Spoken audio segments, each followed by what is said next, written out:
Welcome back everyone to Showbiz India Celebrity Profile, and today on this beautiful afternoon in Los Angeles, it's even more lovelier because we have the charming Azita Ghanizada with us. Welcome to Showbiz India. Thank you so much. I'm so delighted to be here. Thank you. So you have an incredible story to tell. I was reading up on you, and so tell our viewers in your own words. You're from Afghanistan. Yes. You were a refugee and came into USA. Tell me what happened. Oh, you know, I think it's a common story for anybody coming out of Afghanistan, but I was a baby, but we were political refugees when the Russians came in.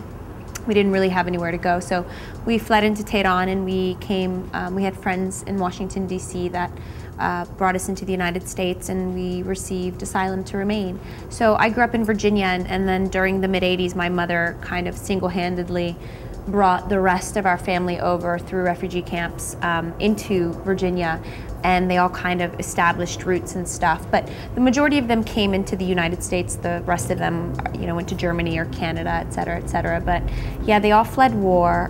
We were lucky that we got out of there before, you know, there was a real war that went down, and we kind of missed a lot of the bombs and the landmines and all of those things that happened in the 80s when the Russians had invaded and stuff, and we were kind of here and trying to assimilate into the American culture, and also kind of trying to be responsible and take care of, you know, our family that was still in Afghanistan and getting them into safety. So, do you still have family there? You know, my mom actually was remarried in '95, and her husband was in Afghanistan. He was actually left Afghanistan, was in Karachi for most of the time, and he has a lot of brothers and stuff in Afghanistan, and he just had a brother that passed away. Sorry to hear that. Yeah, so, but they were over there, and we still have some family. We have some expatriates that have gone back to try and make some efforts to create businesses, you know, things like that that can help re-stimulate the economy and help get the country back on its feet after 4 decades of war. How about you? Have you been back there since? No, you know, my little sister went back a couple years ago. I was up for a very big film that was shooting in northern Afghanistan for a little while. I didn't get it, and I kind of detached from it. And then work has had me traveling to Canada and different parts of the United States for the last few years. So I've been doing that, and I was with the former ambassador to Afghanistan, Khalil Azad, and I said, I'm really excited to get back, and I want to go when I can cut the ribbon to a school. And he shook my hand and he said, welcome to the board of my school. We're going to be opening one soon. What was it like growing up and assimilation into, you know, USA is such a big melting pot, but, you know, obviously you're from a different country, a different background. When did you realize the intricacies of where you're from and the entire situation with your family? Well, right away, because my mom didn't speak English. She speaks Dari and Urdu and Punjab and Hindi and Pashtun, but she really didn't speak much English. So I learned English really fast, and I would communicate for her. So we would go to the library, we'd, you know, be pulled over by the police, and I would talk to, you know, the police officers or to the librarians or to the teachers in English. And how old were you? Gosh, 4 or 5. My it was God. really small. Yeah, so. And then she would talk to me in Farsi, in Dari, and then I would, you know, I would communicate back. So I kind of really understood right away that we were different. And everybody was blonde where I grew up. We grew up right outside of Washington, D.C. So we had lots of equestrians and really pretty blondes who wore pearls, and you know, I had really thick eyebrows, and well, you're beautiful.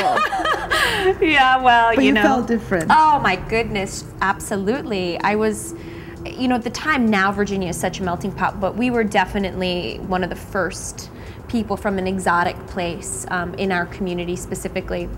And I tried really hard to fit in. And I guess that kind of made me a little bit of an overachiever, and made me struggle a bit at home. But made you stronger. Absolutely, yeah. I heard what you did today. What? Standing up to that man. No big deal. I thought it was. I thought it showed a lot of strength, a lot of compassion.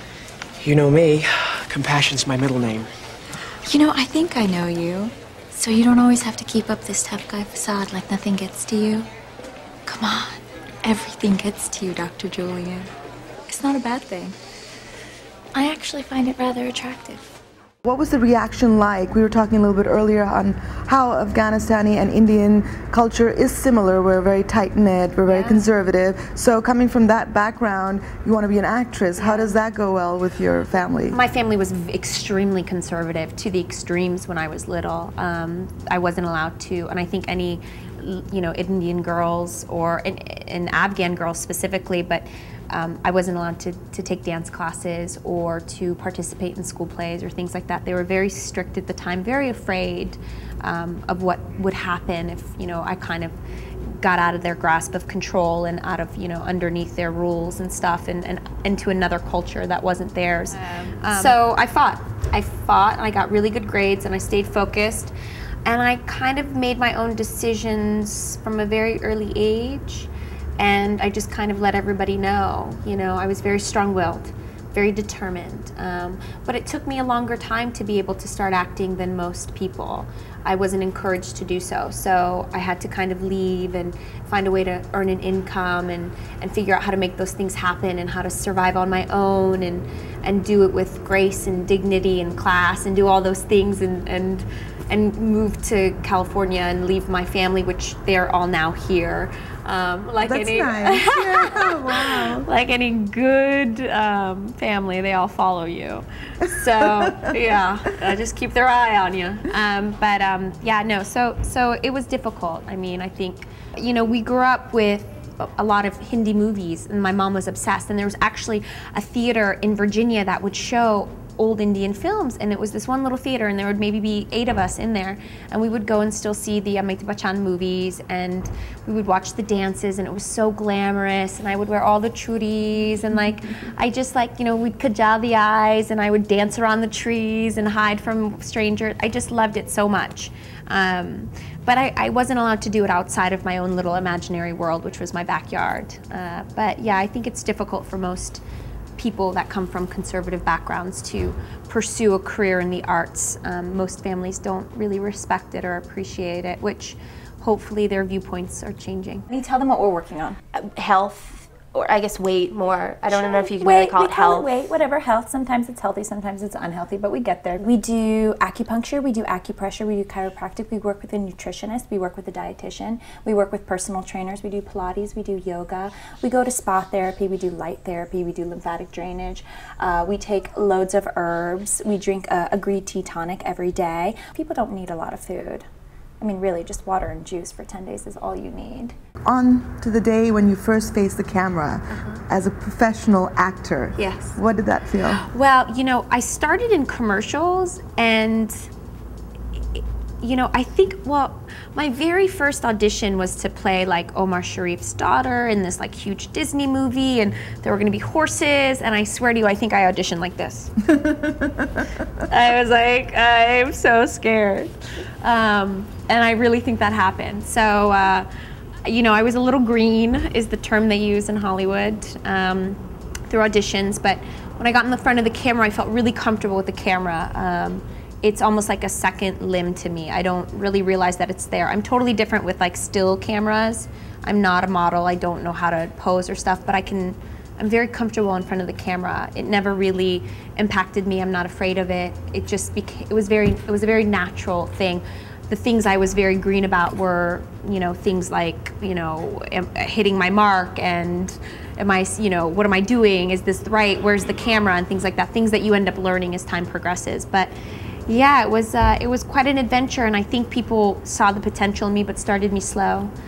Said, hey, we really love her, and maybe she can come and do the smaller part on this show, and I did, and a couple of the things I did really didn't even have lines. They just wanted me there, and I thought that was a good thing, and I've ended up working with those producers again on different shows, or those directors. So you have done a lot of body of work, especially on television, and a lot of big shows. Any anecdotes you can share with us? Oh gosh, pick a show. I've got a story for all of them. Okay, Entourage. Oh, wow. Well, I mean, that's just an amazing group of guys. So, and they're friends of mine, which made it easy to work with. And we worked really long hours, and we would have to do, I think we did a party scene at 1 o'clock in the afternoon. So it's super bright out, 80 degrees, and we're all sitting there having to pretend like we've been drinking for hours, and it's we're all kind of about to do whatever, and And Johnny Drama, who's played by Kevin Dillon, he's just so outgoing, and so he has this really fun thing he does with everybody where he like goes into this really deep belly laugh. He's like, "Mwah!" until everybody starts laughing because it's so ridiculous. So you just start laughing and then they start rolling the camera, and so it just looks like you're having the best time. And you are, because they really enjoy themselves and they're such a good group and they love each other and they're like a little family, and it was really nice to become a part of their family even just for one episode. I'm sorry, but E, if I knew you didn't have a date, I could have totally found a friend for you. Or you could have went with him. I'm sure he would have enjoyed it more than your current date. I can be both their dates. Sorry, Kel. Jenny don't roll like that. I say the more the merrier.